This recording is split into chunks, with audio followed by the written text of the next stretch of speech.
In the long and complex arc of the Vietnam War, only a handful of military units earned reputations so distinctive and enduring that they continue to be studied decades later. Among them were two elite reconnaissance forces operating on opposite ends of the same conflict: the United States Military Assistance Command, Vietnam Studies and Observations Group, better known as MSC SOG, and the Australian Special Air Service Regiment. Both units fought in the same war, moved through the same jungles, and hunted the same enemy. Both specialized in reconnaissance beyond the reach of conventional infantry, where silence, discipline, and precision were not tactical preferences, but conditions for survival. Yet despite these similarities, MAC vs SOG, the Australian SAS were shaped by entirely different national doctrines, combat histories, and strategic demands. To understand why these two forces stood apart, one must begin not with a single patrol, but with the environment that forged them. By the late 1960s, Vietnam presented one of the most unforgiving operational landscapes in modern warfare. Dense triple canopy jungle, limited visibility to mere meters, razor-thin ridgelines, monsoon-flooded lowlands, and the sprawling hidden arteries of the Ho Chi Minh Trail created a battlefield where conventional formations were ineffective. The North Vietnamese Army and the Viet Cong did not rely solely on massed units. They moved through concealed corridors, transferred supplies under cover of darkness, and operated from an underground maze of bunkers, tunnels, and camouflaged base camps. Any force tasked with tracking these movements required skills far beyond standard infantry doctrine. This reality led two allied nations to deploy highly specialized reconnaissance units. While they operated in the same jungle, they approached the mission from fundamentally different philosophies. MACV SOG was created to meet a uniquely American strategic requirement: intelligence collection. Deep inside politically denied territory, SOG teams crossed illegally into Laos, Cambodia, and to Laos Vietnamese border zones to locate supply depots, track infiltration routes, tap communication lines, capture prisoners, and direct airstrikes against the Ho Chi Minh Trail. These missions demanded rapid insertion, fast intelligence collection, and equally rapid extraction. SOG teams operated in small mixed units, composed of American personnel and indigenous fighters, carried advanced radios, and accepted that heavy enemy contact was not an exception, but an expectation. Aggression was built into SOG operational DNA. Speed, mobility, and the ability to summon overwhelming air power were not contingency plans. They were core survival mechanisms. Operating under intense intelligence pressure and severe political constraints, SOG missions carried extraordinary risk. Teams wore no identifying insignia, operated under strict secrecy, and were instructed to resist capture at all costs. Encirclement by numerically superior enemy forces was a constant threat. A standard SOG reconnaissance element known as a spike team typically consisted of 6 to 12 men. 2 or 3 were Americans, usually drawn from Green Berets, Rangers, SEALs, or Recon. Marines supported by indigenous personnel, such as Montagnards, Nungs, or Vietnamese fighters. These local troops provided invaluable terrain knowledge and tracking skills. Each team followed a defined yet flexible structure.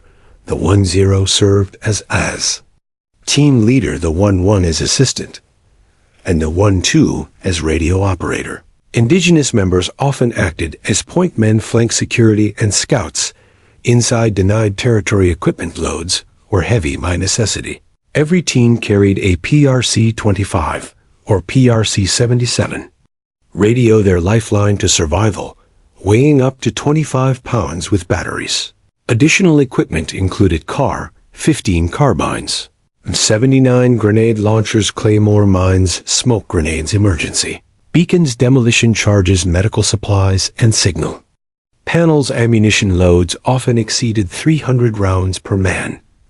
In SOG was secondary to survivability. Inserted by helicopter teams, moved quickly to observation areas, gathered intelligence, and attempted to exfiltrate before enemy Forces could react, but detection was common. North Vietnamese hunter-killer units were highly experienced at tracking SOG patrols. When contact occurred, the mission shifted instantly from reconnaissance to survival. Breaking contact long enough to request air support became the priority close. Air support was not optional for SOG. It was foundational. Gunships A1, Sky Raiders, fast movers, and pre-planned extraction packages were tightly integrated into every mission. Teams transmitted short, encoded radio bursts every 30 minutes. A missed transmission was treated as a possible compromise. Extraction could be initiated within minutes, supported by aircraft trained specifically for SOG. Operations training reflected this reality. Teams drilled immediate action responses, rapid exfiltration techniques, and emergency recovery methods, including Maguire rigs, Stabo rigs, and in extreme cases the Chin Fulton surface-to-air recovery system. The expectation was clear: if compromised, teams would fight their way to extraction and rely on air power to survive across hundreds of missions.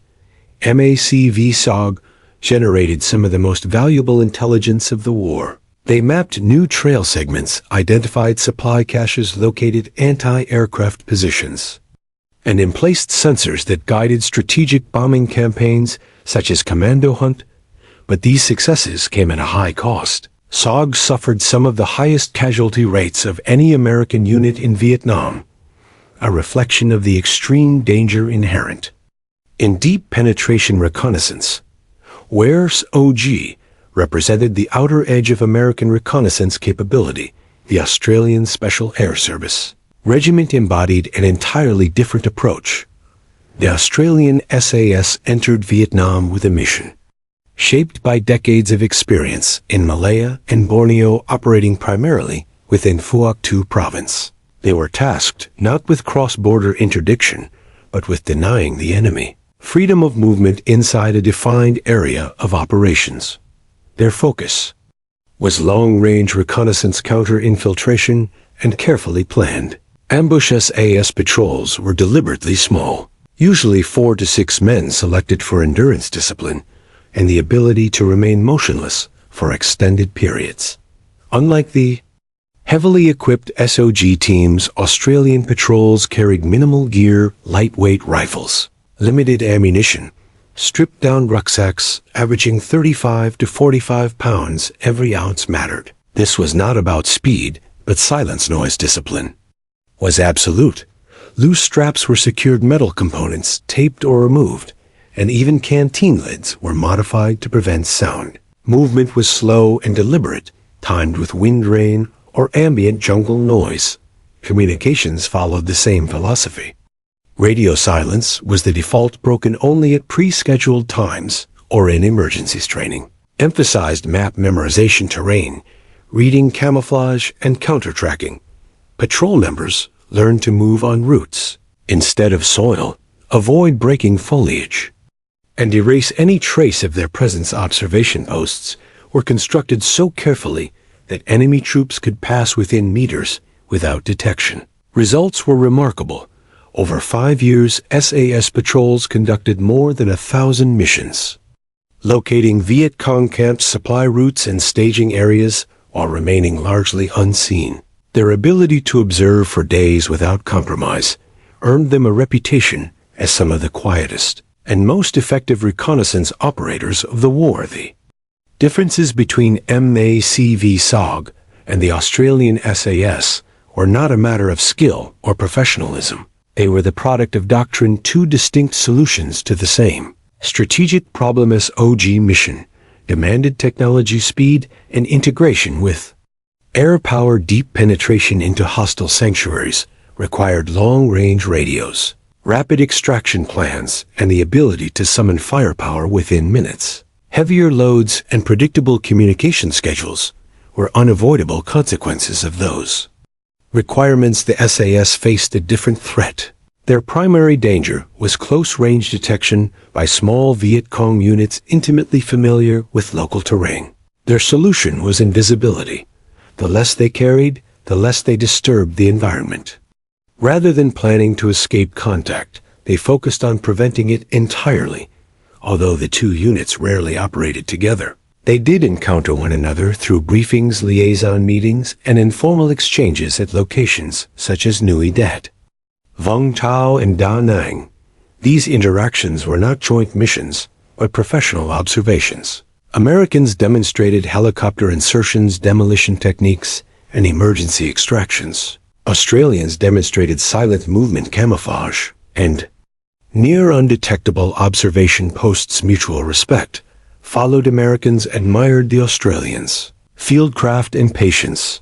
Australians recognized the scale, aggression, and technical integration of SOG operations. Each understood that the other was a master of a different form of reconnaissance. Their legacies endure. MACV SOG methods influenced the development of U.S. Special Mission Units, shaping modern doctrines of intelligence-driven operations and air-ground integration. The Australian SAS carried forward its emphasis on stealth, small teams, and fieldcraft into future conflicts across the globe together. These two units proved that excellence in reconnaissance is not uniform. It is adaptive. In Vietnam, unforgiving jungle success belonged not to one method, but to those who mastered the environment their mission demanded.